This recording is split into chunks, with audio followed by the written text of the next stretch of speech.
बिस्मिल्लाहिर्रहमानिर्रहीम अल्लाहुम्मा सल्लि अला मुहम्मद व आले मोहम्मद। अस्सलामु अलैकुम। इस वक्त सुबह के 3:35 हो चुके हैं जब ये मैं क्लास बना रहा हूँ। इस वीडियो में हमने जो डिस्कस करना है नया सब्जेक्ट आईक्यू। इसका मतलब होता है बच्चों इंटेलिजेंस क्वेश्चंस। FIA में या इसके अलावा MOD को देखो, CSS में MPT को देखो और ASF में भी देखो तो ये टर्म इस्तेमाल होती है IQ इंटेलिजेंस क्वेश्चन। इस टर्म को समझना ज़रूरी है क्योंकि ये बड़ी जो है ना इसके पीछे सीक्रेसी होती है कि सम टाइम IQ का पता ही नहीं चलता कि इसके अंदर क्या होता है। जनरली कह देते हैं कि परसेंटेज कर लो, रेशो कर लो, प्रोपोर्शन कर लो तो आपका IQ सवाल हो जाता है। लेकिन आगे जब वो स्टेटमेंट देता है कोडिंग डिकोडिंग की या कोई सिंपल स्टेटमेंट देता है तो उसमें परेशानी बनती है, यार ये तो हमने पढ़ा ही नहीं था। इसलिए ज़रूरी है कि IQ सबसे पहले समझें। IQ का बच्चों मतलब है कि अगर आपको कोई सवाल दिया जाए, आप उसको मेंटल लेवल पे किस तरह से सोच के उसको सॉल्व करते हैं। फॉर एग्ज़ाम्पल कोई आपको सीरीज़ दी जाती है, 1 है, फिर 5 है, फिर 11 है, फिर 17 है, फिर आपसे पूछा जाता है कि बताओ अगला नंबर क्या है। अब इसको क्या सोचते हो, क्या लॉजिक लगाते हो, क्या प्लस करते हो, क्या माइनस करते हो, ठीक है ना, क्या स्क्वायर रूट लेते हो, कुछ भी तो करते हो ना। ये मेंटल एबिलिटी की। यहाँ पे फिर एनालॉजी के सवाल हो सकते हैं, कोडिंग डिकोडिंग के हो सकते हैं, ब्लड रिलेशन के हो सकते हैं, ठीक है ना। दूसरा बच्चों ये है कि जो रीजनिंग की एबिलिटी है, रीजनिंग की एबिलिटी को जज किया जाता है। वर्बल रीजनिंग हो सकती है जिसमें आपके पास कोई भी सवाल हो सकता है, नॉन वर्बल होती है जिसमें आपके पास कुछ जो है ना पिक्चर्स होती हैं, लेकिन वो आपके पेपर में नहीं आएंगी। ये रीजनिंग की एबिलिटी हो गई। उसके बाद आप आ जाओ कि अगर आपको कोई प्रॉब्लम दिया जाए, प्रॉब्लम उसको आप सॉल्व किस तरह से करते हो, problem solving questions. For example जिस तरह एज के ऊपर क्वेश्चन आता है कि अली की एज जो है ना असलम से 10 गुना है, तो बताओ जी 10 साल बाद जो है ना वो अली की एज कितनी होगी और असलम की एज कितनी होगी। हमें ये वर्ड प्रॉब्लम है, सोच के करना पड़ता है। चौथा बच्चों इसके ऊपर आता है एनालिटिकल रीजनिंग। कोई भी एक स्टेटमेंट होगी, उसके ऊपर 4-5 कंडीशंस होंगी, उन रूल को मद्देनज़र रख के आपको सारे क्वेश्चन सॉल्व करने होंगे। जिस तरह MOD में 4-5 क्वेश्चन आप लोगों देखो। अच्छा, रीजनिंग में यहाँ पे रख रहा हूँ मैं क्वांटिटेटिव रीजनिंग को, क्वांटिटेटिव रीजनिंग को, जिसमें आपकी सिंपल मैथ सारी कवर हो जाएगी। सो बच्चों अब आपको पता चला कि ये जो इंटेलिजेंस है इसका मतलब आप सिंपल मैथ भी ले सकते हो, मैथ इसका मतलब आप जनरल एबिलिटी भी ले सकते हो कि इसके अंदर सिंपल मैथ भी होगी और उसके ऊपर मेंटल एबिलिटी रीजनिंग के सवाल भी हो सकते हैं, ठीक है ना। तो इस तरह के सवाल आप लोगों को मिलेंगे। अब ये हमने एक डायरेक्शन टर्म को डिकोड कर लिया। आगे हमने देखना है यार IQ का सिलेबस जो FIA में किस तरह से करना है। FIA के रेलिवेंट जो है ना आप लोगों को सिलेबस किस तरह से कवर करना है कि आप सारे क्वेश्चंस को सॉल्व कर लोगे। इंशाल्लाह आप लोगों को मैथ इस तरह से पढ़ाऊँगा कि आप में से कोई अगर डॉक्टर की फील्ड का है और कोई किसी भी बैकग्राउंड से है, बिल्कुल मैथ नहीं आती है, तो समझो आप लोगों की आज स्कूलिंग की पहली क्लास है। इस तरह बिल्कुल फाउंडेशंस बिल्ड करें कि सबसे पहले मैं आपको फाउंडेशन पढ़ाऊंगा अभी इसी क्लास में, तो उसके बाद आगे चलेंगे इंशाल्लाह। आप लोगों को सारी चीज़ें A to Z ऐसे ही ऑर्गेनाइज्ड फॉर्म में मिलेंगी। अब आज जो हमने सिलेबस देखना है कि सिलेबस क्या है इसका। सबसे पहले मैं इसी तरह कैटेगरी इसकी बनाता हूँ ताकि आपको कोर्स की डायरेक्शन और उसके फ़्लो का पता चले। मेंटल एबिलिटी है, मेंटल एबिलिटी जो बच्चों इसके अंदर जो टॉपिक्स आते हैं ये समझो सब्जेक्ट का नाम हो गया और आगे जो मैं लिखने लगा हूँ वो होंगे टॉपिक्स। इसमें बच्चों सबसे पहले आपको एनालॉजी के क्वेश्चंस मिलेंगे। अब एनालॉजी के क्वेश्चंस किस तरह से आएंगे, फॉर एग्जांपल आपको वो कहता है डॉक्टर है, आगे वो इस तरह करके कॉलन लगाएगा, इधर वो कह देता है कि हॉस्पिटल, हॉस्पिटल, ठीक है। यहाँ पे इक्वल कर देता है कि टीचर है, यहाँ पे वो आपसे इस तरह करके क्वेश्चन मार्क लगा देगा। इसका मतलब क्या कि डॉक्टर क्या वो हॉस्पिटल में काम करते हैं, तो बताओ टीचर कहाँ पे काम करेगा। हमें पता है कि टीचर के लिए तो स्कूल होता है। देखो ना, डॉक्टर हॉस्पिटल क्या एक बिल्डिंग है ना, तो टीचर के लिए भी कोई ऐसी बिल्डिंग चाहिए जहाँ पे वो काम करता हो। तो स्कूल ही एक वाहिद है जो इसमें इसका सही जवाब हो सकता है। ये बच्चों है एनालॉजी। इस तरह से आपके क्वेश्चन आएंगे जो कि आगे हमने चल के करने हैं। आपको इसमें रूल सिखाऊंगा, आपको ज़िंदगी में आपको एनालॉजी का मसला नहीं आएगा। दूसरा बच्चों इसमें होती है क्लासिफिकेशन। क्लासिफिकेशन कह लो या फिर इसको दूसरा इसका नाम होता है ऑड वन आउट। ऑड का मतलब समझ लो डिफरेंट। अब मैं फॉर एग्जांपल इसमें किस तरह से लिखता हूँ। अब मैं लिखता हूँ एप्पल है, ठीक है, एक ऑप्शन एप्पल का हो गया। दूसरा ऑप्शन मैं कहता हूँ कि मैंगो हो गया। तीसरा ऑप्शन मैं लिख देता हूँ कि बनाना हो गया। अच्छा, डी में लिख देता हूँ कि इसमें हो गया कैरेट। अब इसमें देखो कि ऑड वन आउट देखना है, क्लासिफिकेशन में देखना है कि इसमें इसमें सही जवाब क्या है। तो सही जवाब के लिए आपको 3 जो है ना वो जो ऑप्शन है MCQs के वो एक जैसे नजर आएंगे, एक कैटेगरी के नजर आएंगे, एक क्लास के नजर आएंगे। फॉर एग्जांपल जहाँ पे हमने देखा कि एप्पल क्या है, यार ये तो एक फ्रूट है। मैंगो देखा, हमने देखा ये भी एक फ्रूट है। बनाना, यार ये भी एक फ्रूट है। तो कैरेट तो फ्रूट नहीं है। कैरेट क्या है, वेजिटेबल है। ये है वेजिटेबल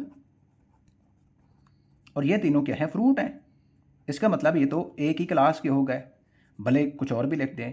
तो हमारे पास जवाब क्या होगा, हम जो है ना बच्चों कैरेट को ठीक करेंगे। क्यों, ये डिफरेंट है, ये ऑड वन आउट है इन तीनों से।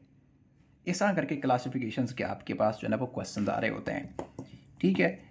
तीसरा हमारा चैप्टर इसमें होगा वो होगा कोडिंग डिकोडिंग का। इस तरह के बहुत सारे ये बेसिक सवाल आपके पास ज़्यादा आते हैं, कोडिंग डिकोडिंग वाला चैप्टर। अब इसमें किस तरह से सवाल होंगे। फॉर एग्जांपल मैं कहता हूँ कि if cat is equal to D B U, तो फिर मैं आपको कहता हूँ देन डॉग, इसका कोड क्या होगा, ठीक है। अब इसमें लॉजिक लगाएंगे, यार कैट को पहले पहले इसके डी बी यू लिखा है तो डॉग, ये समझने वाली ज़रूरत है कि यार सी का इसने लिखा डी, ए का इसने लिखा बी, टी का इसने लिखा यू, तो लॉजिक क्या है इसका। तो जैसे थोड़ा सा ध्यान देंगे तो चलेगा, अच्छा सी के बाद तो आता है डी, ए के बाद आता है बी, टी के बाद आता है यू। इसका मतलब है कि इसने हर लेटर के आगे वाला लेटर लिखा है। इसके बाद डॉग है, डी के आगे आता है ई, ओ के आगे आता है पी, अच्छा जी के आगे आता है एच। इसका मतलब है EPH वाला ऑप्शन हमारे पास ठीक होगा।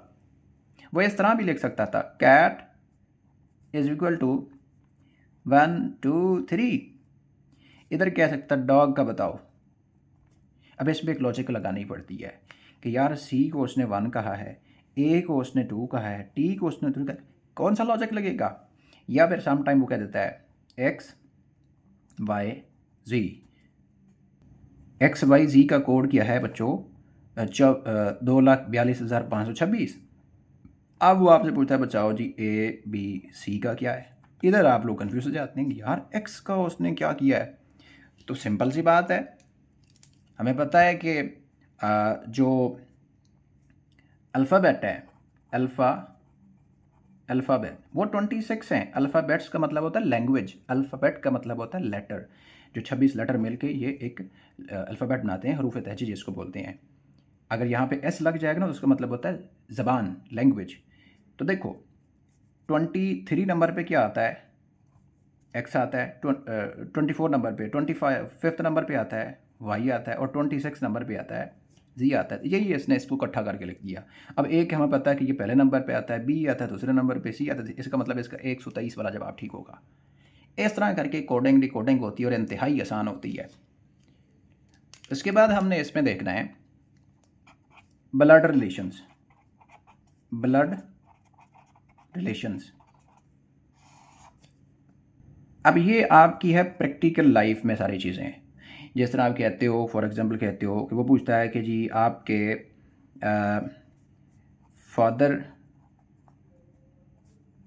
फादर्स बिरादर, इधर वो इस तरह कर देता है, या फादर बिरादर इज कॉल्ड। आपको पता है कि यार फादर मेरा वालिद है। अब वालिद का भाई है तो वालिद और उसका भाई तो आपस में भाई हैं, लेकिन मेरा क्या लगता है, मेरा तो भाई वो अंकल लगता है। सिंपल, वो अंकल होगा। इस तरह करके आपसे क्वेश्चन पूछेगा। नेक्स्ट बच्चों इसमें आप ऐड करेंगे अल्फ़ाबेट सीरीज़ आ सकती है, अल्फ़ाबेट की सीरीज़ आ सकती है। लाइक यहाँ पे बोल सकता है कि ए है, यहाँ पे सी है, यहाँ पे एफ़ है, यहाँ पे जे है। आगे वो यहाँ पे आपको कहता है कि आगे वाला जो है ना लेटर कौन सा होगा। अब यहाँ पे देखो ए, बी और सी, सी, डी, ई, एफ़। अच्छा, एफ़ के बाद जी, एच, आई। इसका मतलब पहले में उसने एक लेटर का डिफरेंस दिया, दूसरे में उसने 2 लेटर का डिफरेंस दिया, तीसरे में उसने 3 का दिया। आगे हमें चाहिए 4। मतलब देखो इसमें +1 किया लेटर तो 2 बन गए, इसमें फिर 1 किया तो 3 बन गए। अब इसमें एक और लेटर ऐड करेंगे तो चौथा हमारे पास जवाब आएगा जे, के, एल, एम, एन। 4 हो गए तो ओ हमारा जवाब हो जाएगा। सिंपल, ठीक हो किया। अच्छा, उसके बाद यहाँ पे बच्चों और क्या रख सकते हैं, और इसमें आप रख सकते हैं कोई रैंकिंग या कोई ऑर्डर आ सकता है, रैंकिंग या फिर कोई ऑर्डर आ सकता है। फॉर एग्जांपल वो कहता है जी लाइक इमरान जो है is 5th from the top and 7th from the bottom. ये सवाल है। अब वो पूछ रहा है कि बताओ टोटल स्टूडेंट कितने हैं या टोटल बंदे कितने हैं।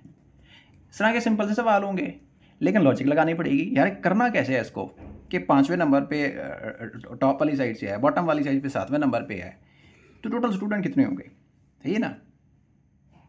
उसके बाद जो इसमें जो क्वेश्चंस आ सकते हैं वो होते हैं लॉजिकल रीजनिंग में, लॉजिकल स्टेटमेंट में। यहाँ पे रीजनिंग को साथ ही मिला रहा हूँ, मेंटल एबिलिटी में ही रख रहा हूँ। फिर ये नहीं कहना कि सर आपने तो उधर 4 लिखे थे, इधर 3 करवा दी हैं, 2 करवा दी हैं, मैं सबको इकट्ठा मिला रहा हूँ। लॉजिकल स्टेटमेंट्स, फॉर एग्जांपल वो जनाब जी कहता है कि ऑल कैट्स आर एनिमल्स। आगे कहता है कि सम एनिमल्स आर पेट्स। नीचे वो आपसे जवाब मांगेगा कि सारे कैट्स हैं, सारे पेट्स हैं, क्या सम कैट्स हैं, क्या सम पेट्स हैं, या सारे एनिमल्स हैं। इस तरह करके हम सॉल्व करेंगे, ठीक है। ये आ जाता है। अच्छा, यहाँ तक आपको देखा कि कुछ चैप्टर्स मैंने आप लोगों को बताया कितने आसान किस्म के हैं, लेकिन थोड़ी सी सोचने वाली बात है, लॉजिक लगाने वाली बात है, एबिलिटी को लगाना है, मेंटल एबिलिटी से सोचना है दिमाग से, यार कैसे करूँ कैसे करूँ कैसे करूँ। एक तो हमने इस चीज़ को टच करना है। दूसरा जो आपका हिस्सा है वो है बच्चों क्वांटिटेटिव रीजनिंग का, जिसको एक्चुअल में आप कहते हो कि ये मैथमेटिक्स है। अब इसका सिलेबस क्या है। सबसे पहला बच्चों बेसिक फाउंडेशंस रख लेते हैं, फाउंडेशंस, जिसमें आपको अरिथमेटिक सारी अप्लाई करनी, जिसमें आपको ऑपरेशंस परफॉर्म कराएंगे, प्लस माइनस जमा तफरीक इंटीजर, इसमें प्रॉपर्टीज, इसमें नंबर, इसमें डिस्टिंक्ट, इसमें सारी चीज़ें आ जाएंगी। बहुत सारी चीज़ें हैं कि अभी इसी को ही हमने आज पढ़ना है। उसके बाद इसमें आपको स्केयर एंड रूट्स ये कैसे निकालने हैं। अच्छा, उसके बाद बच्चों आपको मिलेगा नंबर सिस्टम, इसमें मुख्तलिफ नंबर्स आते हैं, prime number, composite number, rational irrational number, ये आते हैं। अच्छा, उसके बाद यहाँ पे हमने देखना है कि इसमें जो अगला चैप्टर आता है अरिथमेटिक में, यहाँ पे हमने देखना है मीन को, यहाँ पे हमने देखना है मोड को, यहाँ पे हमने देखना है रेंज को, यहाँ पे हमने देखना है मीडियन को। ये 4-5, यहाँ पे एवरेज भी आ जाएगी। ये 4-5 चैप्टर्स का कम्बिनेशन है, ठीक है। यहाँ पे फिर वो स्टैटिस्टिकल या सेंटर टेंडेंसी वाला चैप्टर था, वो आपके सिलेबस का हिस्सा नहीं है, ठीक है, वो ज़रा और लेवल पे चला जाता है। तो एवरेज चैप्टर इधर ही क्लियर होगा। अच्छा, यहाँ पे अब आ जाएगी परसेंटेज। आपसे पूछेगी ये 500 का 10% किया है जी, 600 का 45% किया है, ठीक है। या इसमें फिर आपसे परसेंटेज लॉस और परसेंटेज गेन पूछेगा, भैया प्रॉफिट कितना हुआ है, नुकसान कितना हुआ है, ठीक है ना। आपकी सैलरी थी जनाब ये 2 मंथ की 1 लाख रुपया, लेकिन उस पर 10% आपको लेवी लग गया। बताओ आपको कितने परसेंट जो है ना उसमें, या कितनी सैलरी आपकी डिडक्ट हुई। सिंपल निकालेंगे यार, लाख का 10% है तो 10,000 बीच में से निकल गया, 90,000 पीछे बचे, ठीक है ना। रेशो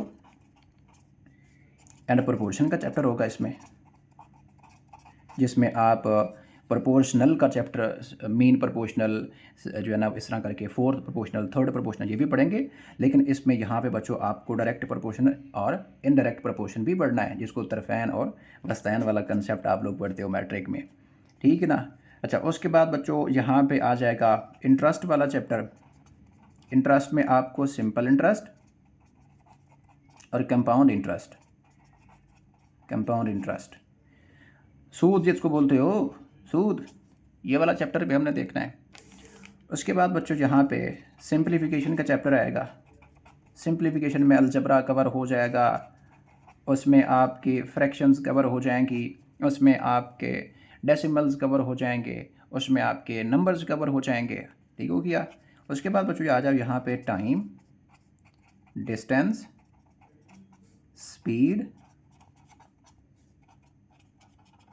ट्रेन्स के ऊपर जो क्वेश्चंस आते हैं, हाँ इसी के साथ वर्क वाले भी रख लो, वर्क शेयरिंग रख लो, ये वाले यूनिट मेथड भी इधर ही रख दो, यूनिट मेथड ये भी कवर करना है। उसके बाद यहाँ पे आ जाओ ज्योमेट्री वाला चैप्टर, इसकी फाउंडेशंस बिल्ड करनी है।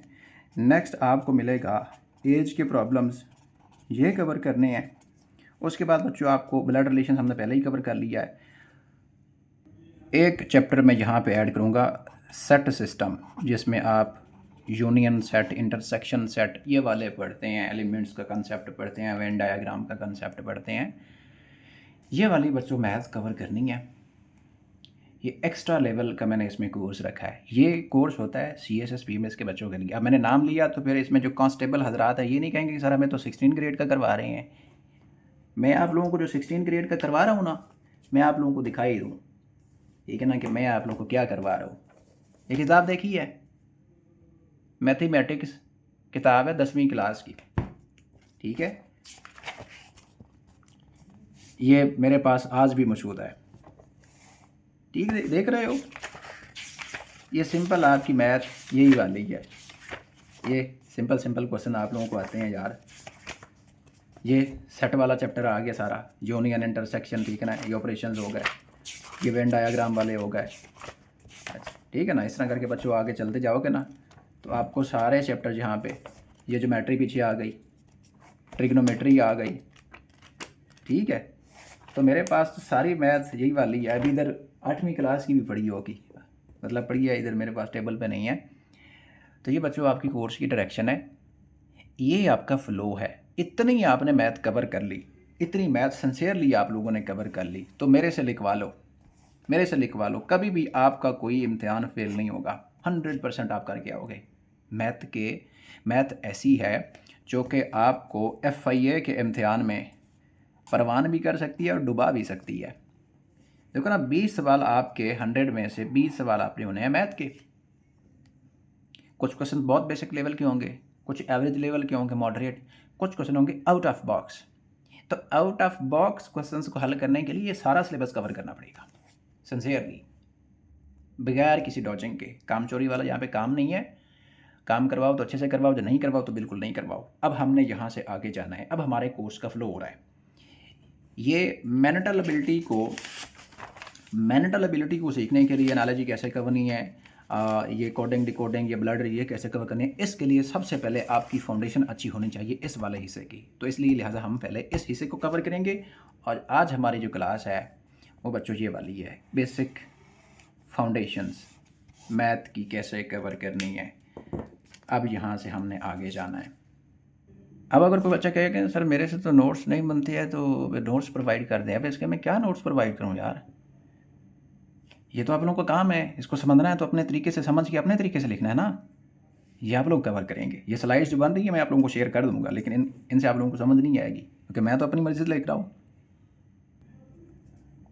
तो हमारा सबसे पहले बच्चों चैप्टर हो गया, आप स्पीड बढ़ा सकते हैं, चैप्टर हो गया बेसिक फाउंडेशंस, जिसको हमने कहा अरिथमेटिक्स। अच्छा, अब एक ही बात आप लोगों ने यहाँ पे एक ही वर्ड याद रखना है, सिर्फ एक वर्ड, कि यहाँ पे क्या होते हैं, ऑपरेशंस होते हैं, ऑपरेशंस होते हैं। थिएटर में क्या होता है, ऑपरेशन होते हैं, लेकिन उस ऑपरेशन को परफॉर्म करने के लिए क्या होता है, कैंची भी चाहिए, चाकू भी चाहिए, उसमें जो है ना वो इंजेक्शंस भी चाहिए, मतलब उसमें मुख्तलिफ़ तरह के औजार चाहिए जो कि पेशेंट के ऊपर अप्लाई होते हैं। ठीक है ना, थिएटर है, थिएटर है, उसमें हो क्या रहा है, ऑपरेशन, और ऑपरेशन किसका हो रहा है, पेशेंट का। ये तो एक नाम है ना, लेकिन पेशेंट का ऑपरेशन परफॉर्म करने के लिए जो औजार चाहिए ना, वो औजार बच्चों यहाँ पे नंबर है, यहाँ पे क्या है, नंबर्स हैं। ठीक है, यहाँ पे ऑपरेशंस को परफॉर्म करने के लिए क्या चाहिए, नंबर्स चाहिए, नंबर्स। अब हमारे पास यहाँ पे अरिथमेटिक में कौन से ऑपरेशंस हैं, यही ऑपरेशंस हैं, एडिशन, सब्ट्रैक्शन, डिवीजन, मल्टीप्लिकेशन। ठीक है, और आगे जाओ तो यहाँ पे आपको ऑर्डर मिलेगा या ऑफ, या फिर आप इसको कह सकते हो एक्सपोनेंट्स। अच्छा, और आगे चलो तो आपको यहाँ पे मिल सकता है पावर। ये चीज़ें होती हैं। सिंपली क्या है कि यार प्लस है, माइनस है, तकसीम है, ज़रब है, कोई ब्रैकेट है, या फिर किसी भी कोई पावर है, तो ये वाले हैं ऑपरेशंस। अब ये एक नंबर होगा तो उसके ऊपर परफॉर्म करें। नंबर क्या है भाई, 2+2, ये क्या ऑपरेशन है, एडिशन का। 2 - 2 ये नंबर है, कौन सा, कौन सा ऑपरेशन है, माइनस का, सब्ट्रैक्शन का।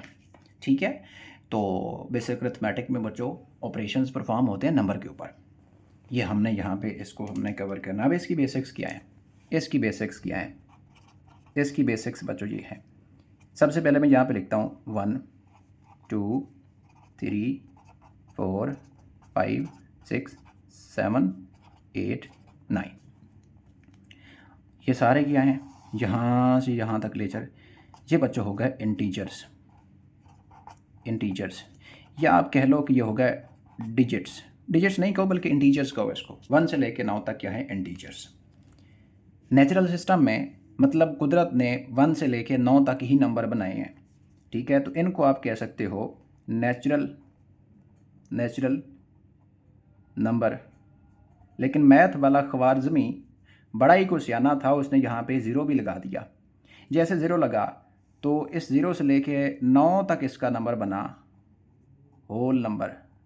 ठीक है, अब समझ गए हो कि अगर ज़ीरो लगेगा तो 1 से 0 से 9 तक होल नंबर, लेकिन अगर ज़ीरो नहीं होगा 1 से लेकर 9 तक होंगे तो ये कहलाएंगे नेचुरल नंबर, नेचुरल नंबर। ठीक हो क्या। अब इसमें अगर एक को आप बोलोगे ना, यहाँ पे लगा दो ब्रैकेट, यहाँ पे भी लगा दो ब्रैकेट, अब बदल जाएगा।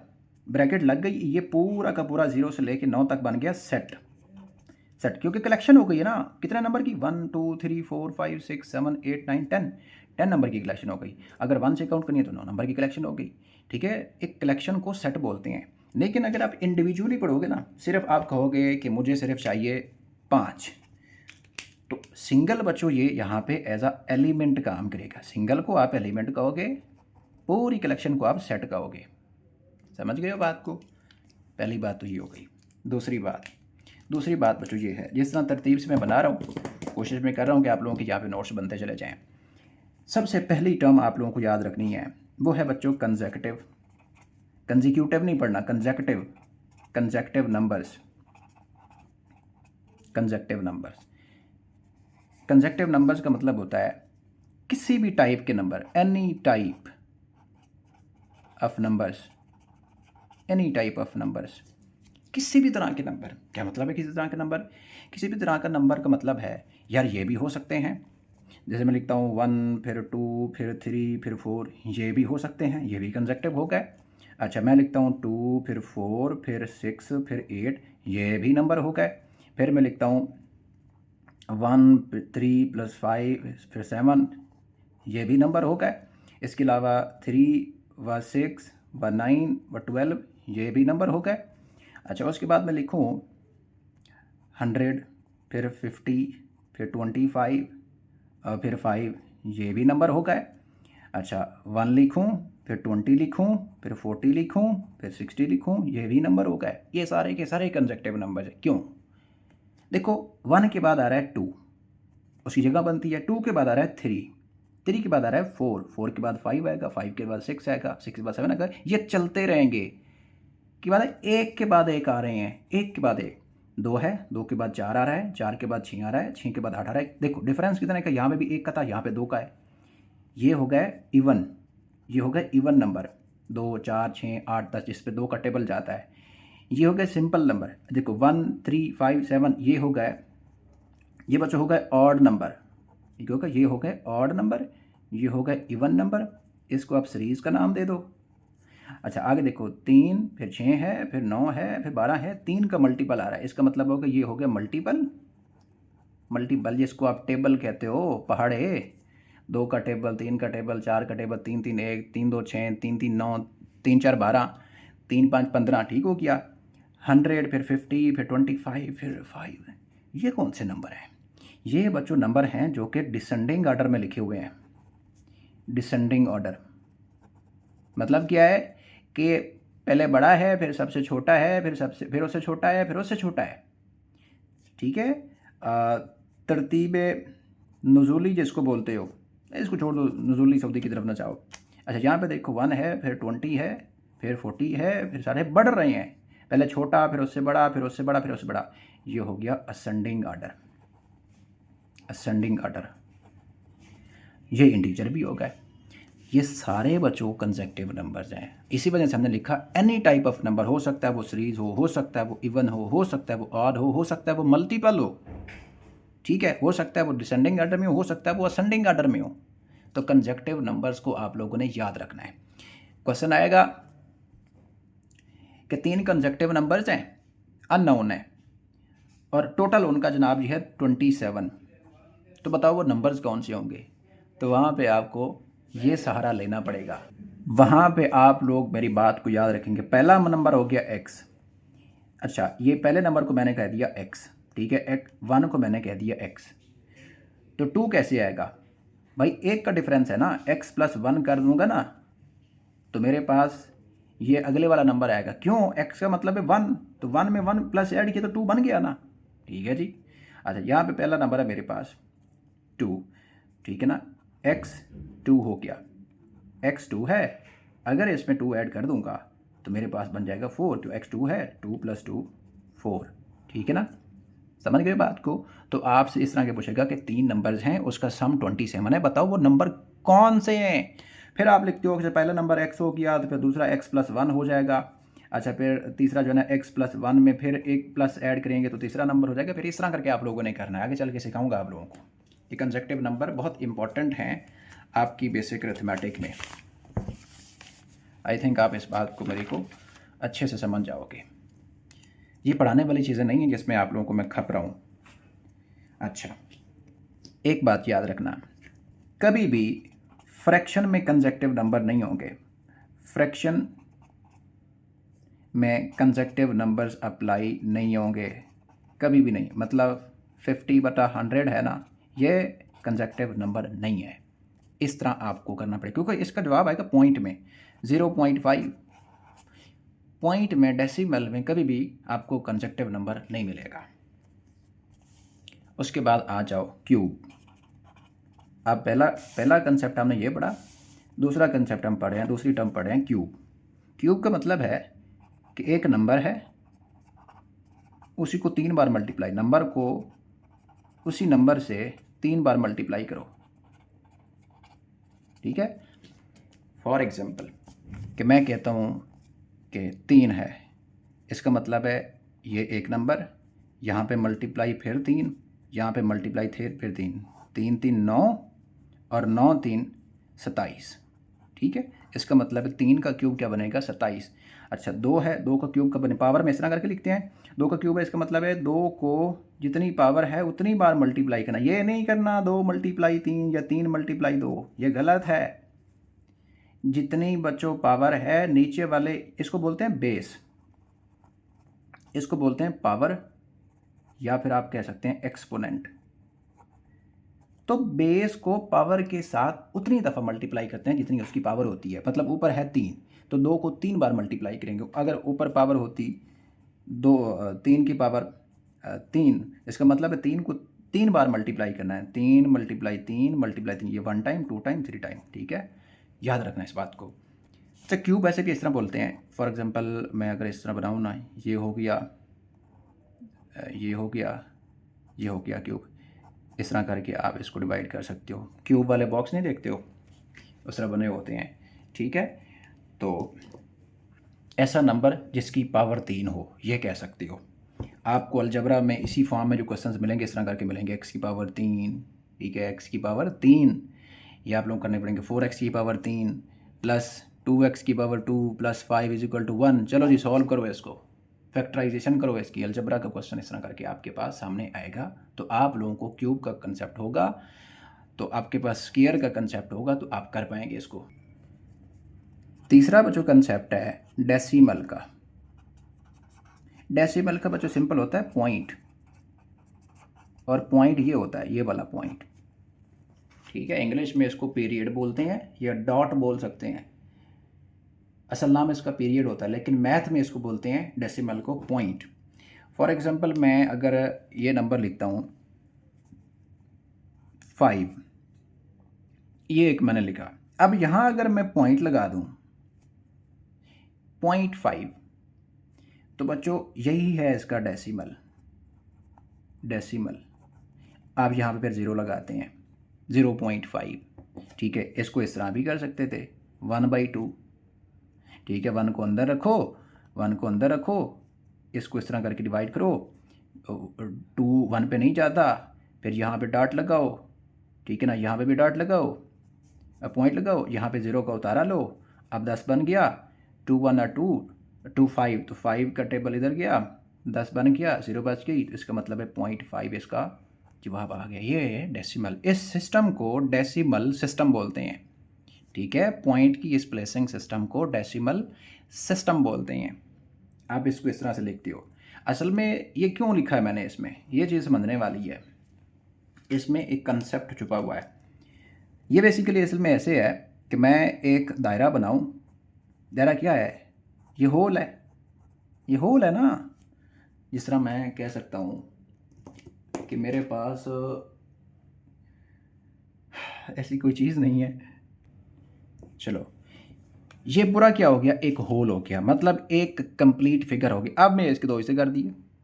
अब क्या बन गया, इसका मतलब है कि अगर मैं इसको सिलेक्ट कर लेता हूँ, ये आधा, होल का मतलब था पूरा एक कंप्लीट यूनिट, ठीक है। अब मैंने एक हिस्सा सिलेक्ट किया, इसका मतलब आधा, तो 0.5, ये वाला आधा 0.5, इन दोनों को प्लस करोगे तो क्या बनेगा 1। तो इस तरह करके मैंने बच्चों इसको 1/2 लिखा था। ऊपर वाले 1 का मतलब है पार्ट, और नीचे वाले 2 का मतलब है होल। पार्ट बाई होल के कंसेप्ट को अब डेसिमल कहते हैं, डेसिमल सिस्टम कहते हैं। मैं कहता हूँ कि मेरे पास जनाब जी ये इस तरह करके एक बॉक्स है, ये बॉक्स पूरा क्या हो गया, whole.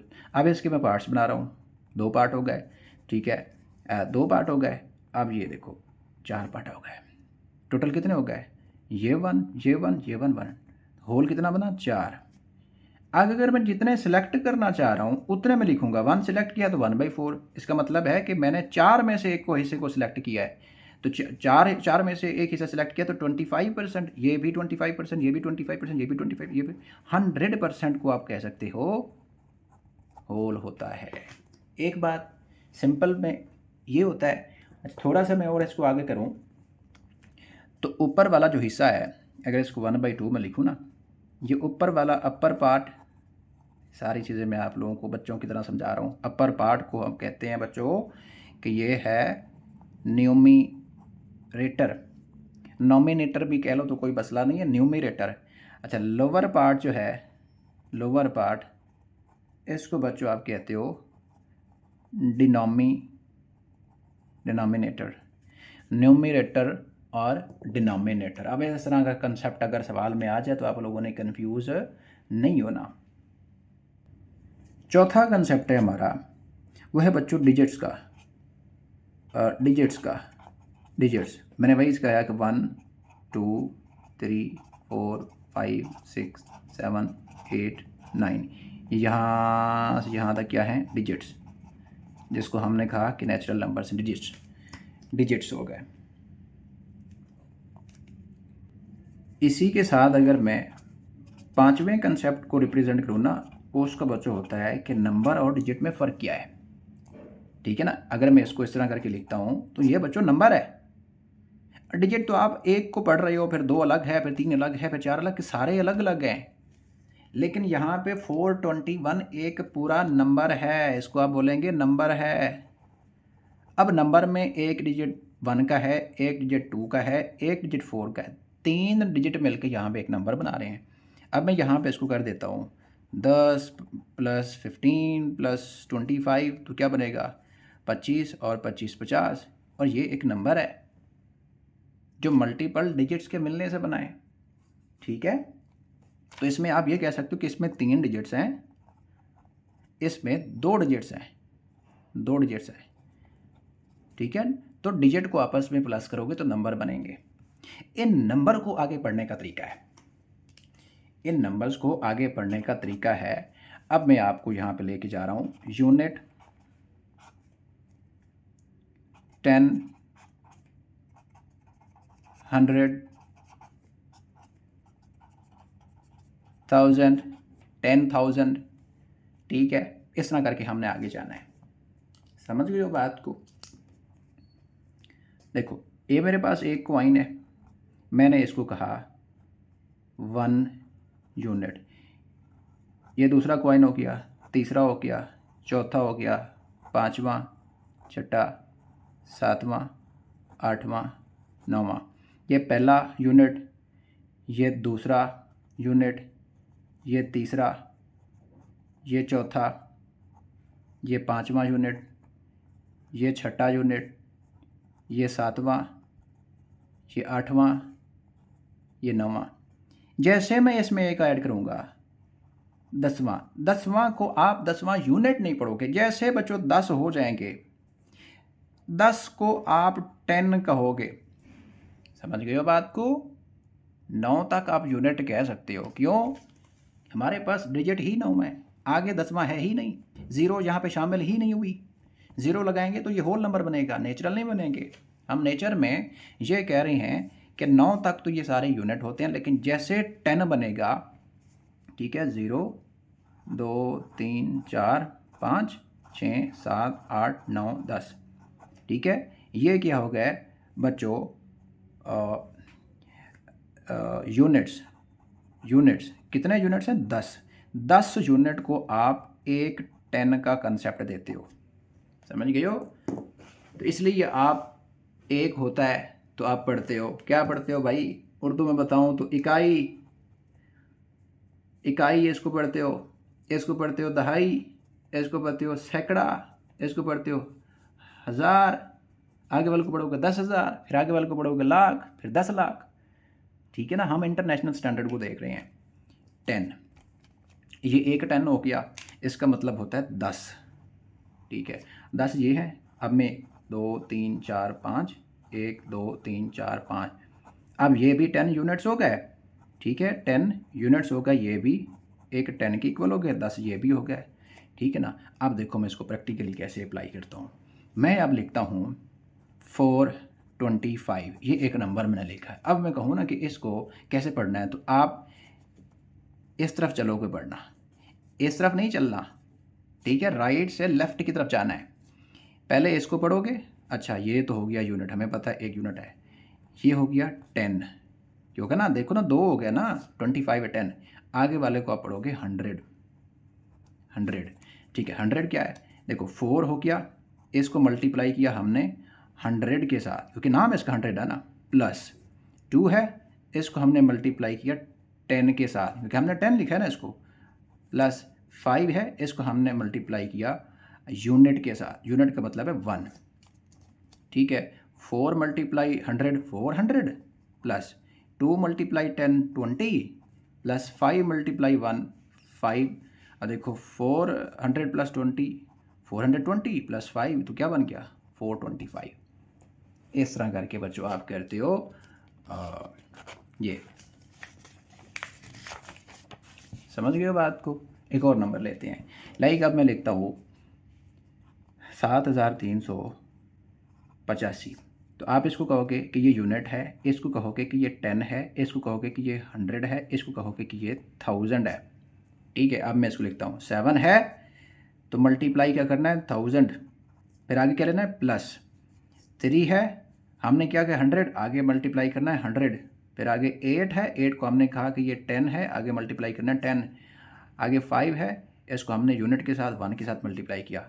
7 multiply 1000 7000, 3 multiply 100 300, 8 multiply 10 80, 5 multiply 1 5।